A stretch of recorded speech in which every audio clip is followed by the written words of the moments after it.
check out this clip from The Howard Stern Show. The show's about a guy with Parkinson's, which you have. Yeah, I'm cheating. But there are times, well, no, you're not cheating, but I just thought about this. There are times on the show where you have to portray Parkinson's, but if you're not having any symptoms at that moment, then you have to pretend to have Parkinson's. You have to act them. Yeah, there are times when I have to fake that I'm symptomatic, and it's strange. It's confusing. When you were sitting out on the sidelines, like, okay, so you decide that's it, I can't act anymore. You walked away from show business. Was that torture for you? I mean, because you love acting. Yeah, it was.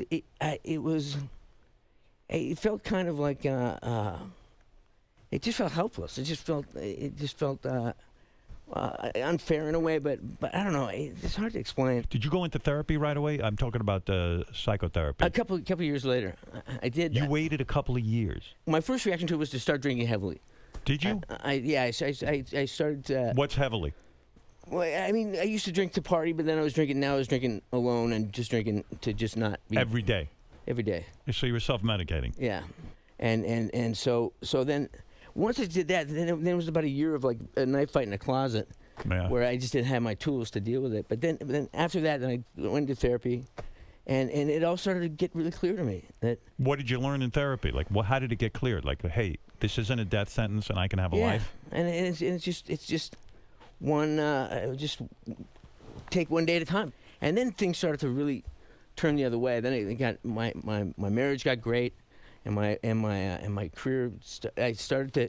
Why did your marriage get great? Because all of a sudden you realize, wow, this person really has my back. She's like with me. Exactly. Sex still good? Sex is great. That doesn't ever get affected. No, that's. I mean, the only thing I always say, the only thing about sex is deciding who's going to be the agent of motion.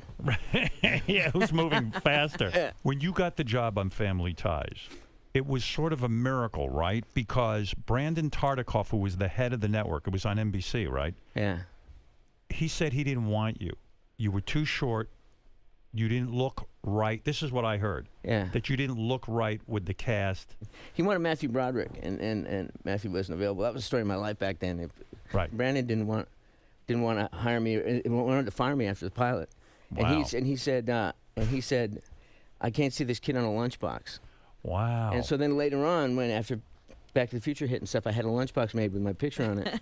Sent him one? And I wrote, here's for you to put your crow in. Those stories are so weird to me. They shot for 5 weeks with Eric Stoltz, who's, a good actor, certainly Great capable. Actor. What do you think went wrong on Back to the Future with him? I just don't think he was cheap and goofy enough.